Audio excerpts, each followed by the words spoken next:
الصلاة خير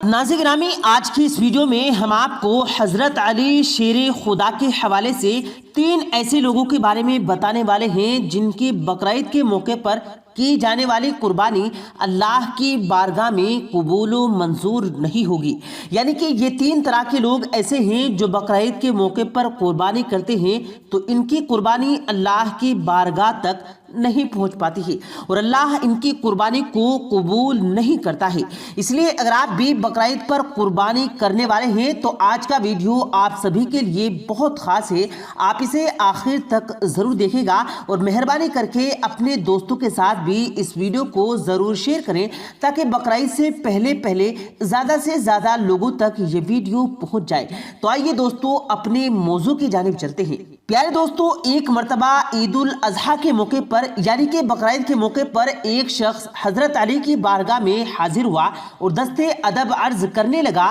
یا علی، وہ کون سے لوگ ہیں جو جانور سے لے کر قربانی کرنے تک ہر کام شریعت کے مطابق کرتے ہیں لیکن پھر بھی ان کی قربانی اللہ کی بارگاہ تک نہیں پہنچ پاتی ہے اور اللہ ان کی قربانی کو قبول نہیں کرتا ہے؟ بس اتنا سننا تھا تو حضرت علی شیر خدا نے ارشاد فرمایا، اے شخص، یاد رکھنا اس دنیا میں 3 لوگ ایسے ہیں جن کی قربانی اللہ تک نہیں پہنچ پاتی ہے، ان کے دوارا کی گئی قربانی کو اللہ قبول نہیں کرتا ہے۔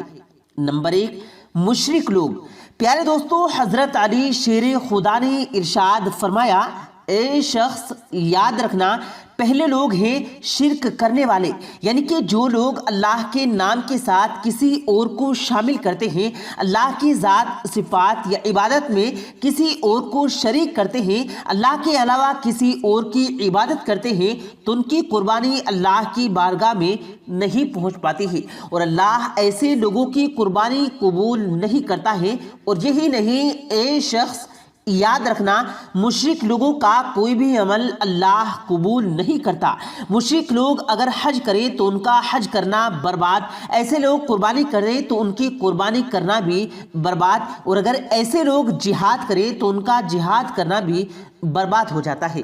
نمبر 2، سود کھانے والے لوگ۔ پیارے دوستو، حضرت علی شیر خدا نے ارشاد فرمایا، اے شخص، دوسرے لوگ ہیں سود کھانے والے، یعنی کہ بیاج کھانے والے۔ یاد رکھنا ایسے لوگوں کی قربانی بھی اللہ کی بارگاہ تک نہیں پہنچ پاتی ہے جو سود کھاتے ہیں اور سود کے پیسوں سے کوئی جانور خرید کر اس کی قربانی کرتے ہیں، کیونکہ ایسے شخص، میں نے اللہ کے رسول صلی اللہ علیہ وسلم سے سنا کہ اللہ حرام مال کو کبھی بھی قبول نہیں کرتا، یعنی کہ حرام مال کو پسند نہیں کرتا ہے۔ اس لیے اے شخص، یاد رکھنا سود کھانے والے کی قربانی بھی اللہ کی بارگاہ میں نہیں پہنچ پاتی ہے اور اللہ تعالیٰ ایسے لوگوں کی قربانی کو بھی قبول نہیں کرتا ہے۔ نمبر 3، دکھاوے کی قربانی۔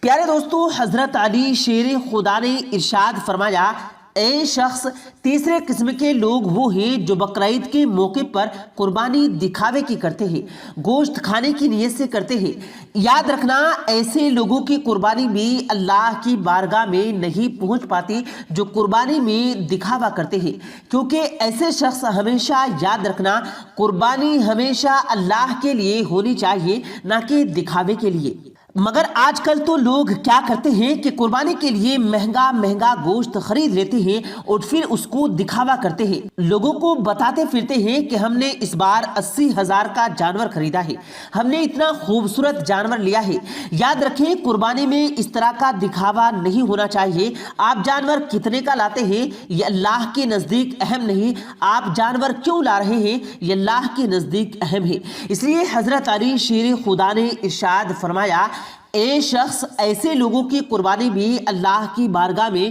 قبول و منظور نہیں ہوگی جو قربانی میں کسی بھی طرح کا کوئی بھی دکھاوا کرتے ہیں۔ اس کے علاوہ پیارے دوستو، حضرت علی رضی اللہ تعالیٰ عنہ نے فرمایا کہ اے شخص، یاد رکھنا اللہ نے اس قربانی کے وسیلے سے انسان کو آپس میں محبت، امن اور بھائی چارہ سکھایا ہے، مگر وہ لوگ جو بقرعید پر غریبوں کا خیال نہیں رکھتے تو ایسے لوگوں کی قربانی بھی اللہ کی بارگاہ میں قبول نہیں ہوتی، کیونکہ اللہ نے قربانی کے عزیز اس لیے رکھا تاکہ اللہ کے وہ غریب بندے جو پورا سال پیٹ بھر کر گوشت نہیں کھاتے وہ بھی بقرعید کے موقع پر پیٹ بھر کر گوشت کھا سکے۔ اس کے علاوہ حضرت علی رضی اللہ تعالیٰ عنہ نے یہ بھی فرمایا کہ اللہ ایسے لوگوں کی قربانی کو اپنی بارگاہ میں قبول نہیں کرتا جو لوگ قربانی کرنے کے بعد اپنے معاشرے کو، اپنے محلے کو، اپنی کالونی کو آلودہ یعنی گندا کر دیتے ہیں۔ اے شخص، یاد رکھنا، اپنے جانوروں کی قربانی اس طرح سے کرنا کہ اس کی رگوں سے بہنے والا خون تمہارے محلے، تمہارے شہر اور تمہاری گلی کو آلودہ یعنی کہ گندا ہونے سے بچا لے۔ کہیں ایسا نہ ہو کہ تم جانور کی قربانی کرنے کے بعد قربانی کے گوشت کو بڑے احترام کے ساتھ کھا لو، مگر تم جانور کی رگوں سے بہنے والا خون اور اس کے جسم سے جو کھانے کے قابل نہ ہو اس کو تم اپنی گلیوں اور اپنے آس پاس ایسے ہی ڈال دو، یعنی اس کو تم ایسے ہی پھینک دو، کیونکہ میں نے اللہ کے رسول صلی اللہ علیہ وسلم سے سنا ہے کہ انسان کا جو عمل ماحول کو آلودہ یعنی گندا کرتا ہے تو ایسے عمل پر اللہ کی لعنت برستی ہے۔ اللہ کو ایسا عمل بالکل پسند نہیں ہے۔ اللہ ایسے عمل کو اپنی بارگاہ میں قبول و منظور نہیں کرتا ہے۔ کہیں ایسا نہ ہو کہ تمہارے اس عمل کی وجہ سے ماحول میں آلودگی یعنی گندگی پھیل جائے اور تمہاری نیکی اللہ کی بارگاہ میں پہنچنے سے رک جائے گی، اللہ کی بارگاہ میں نیکی قبول ہی نہ ہو پائے۔ اے شخص، یاد رکھنا، جس طرح سے بقرعید کے موقع پر قربانی کرنے کے بعد قربانی کے گوشت کو تقسیم کرنا عبادت ہے، اسی طرح سے قربانی کے جانوروں کے رگوں سے بہنے والے خون اور جانور کے اس حصے کو جو کھانے کے قابل نہیں ہوتے ان سب کو بھی کسی ایسی جگہ پر پہنچا دینا چاہیے جہاں پر ماحول آلودہ یعنی گندا نہ ہونے پائے۔ اے شخص، اگر تم قربانی کے موقع پر ایسا کچھ کرو گے تو زمانے میں تمہاری وجہ سے کوئی بھی بیماریاں پھیلیں گی۔ یاد رکھنا، یہ عمل قربانی کا اہم حصہ ہے۔ پیارے دوستو، اس کے بعد حضرت علی شیر خدا نے فرمایا، اگر کوئی انسان بقرعید کے موقع پر کسی جانور کی قربانی کرنے کے بعد صاف صفائی نہیں کرتا، صاف صفائی کا دھیان نہیں رکھتا اور جانور کے نہ کھانے والے حصے کو بے پرواہ ہو کر کہیں ایسے ہی پھینک دیتا ہے، ہر کہیں پر ایسے ہی ڈال دیتا ہے، جس کی وجہ سے ماحول گندا ہو جاتا ہے اور بیماریاں پھیلنے لگتی ہیں، تو پھر ان بیماریوں سے جو لوگ بیمار ہوں گے ان سب کا گناہ اس بندے کے نامہ اعمال میں لکھ دیا جائے گا۔ جو شخص ماحول کو گندا کرنے کا ذمہ دار ہوتا ہے اور یوں ایسے لوگ اللہ کی راہ میں قربانی کرنے کے بعد بھی اللہ کی رحمت سے محروم رہ جاتے ہیں، یعنی کہ ایسے لوگوں کی قربانی اللہ کی بارگاہ میں نہیں پہنچ پاتی ہے اور اللہ ان کی قربانی کو قبول نہیں کرتا ہے۔ پیارے دوستو، کل ہی بقرعید کا تیوہار آنے والا ہے اور اس دن ہر مسلمان قربانی کرے گا، اس لیے آپ اس بات کا ضرور خیال رکھیے گا کہ آپ قربانی کرنے کے بعد آپ جانوروں کی رگوں سے بہنے والے خون کو ایسے ہی ندی نالوں میں نہ بہائیں اور ساتھ میں جانور کے جسم کے ان حصے کو جو کھانے کے قابل نہیں ہوتے ان کو بھی آپ کہیں پر ایسے ہی نہ پھینک دیں، بلکہ آپ اپنی آبادی سے کہیں دور ایک گڑھا کھود کر اس میں اس کو دبا دیں، یعنی کہ ان سب چیزوں کو ایک گڈھا بنا کر اس میں دبا دیں، یا پھر آپ ان بچی ہوئی چیزوں کو کسی ایسی جگہ پر پہنچا دیں جس کی وجہ سے معاشرے میں آلودگی یعنی اس میں کسی طرح کی گندگی نہ پھیلنے پائے۔